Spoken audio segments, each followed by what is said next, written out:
నమస్కారం ఘంటారావానికి స్వాగతం. ముందుగా ప్రధానాంశాలు. ఢిల్లీలో అసెంబ్లీ ఎన్నికలకు కొనసాగుతున్న పోలింగ్. ఓటు హక్కు వినియోగించుకున్న రాష్ట్రపతి సహా ప్రముఖులు.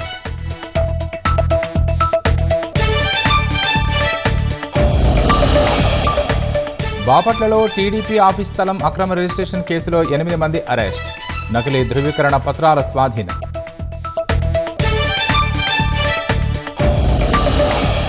ఆటంకాలన్నీ కలిగి సాఫీగా మచిలీపట్నం ఫిషింగ్ హార్బర్ పనులు. కూటమి ప్రభుత్వ చొరవతో చురుగ్గా సాగుతున్న నిర్మాణాలు.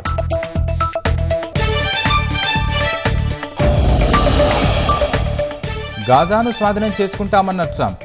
పాలస్తీనియన్లు వేరే ప్రాంతానికి వెళ్లి స్థిరపడాలంటూ ప్రకటన.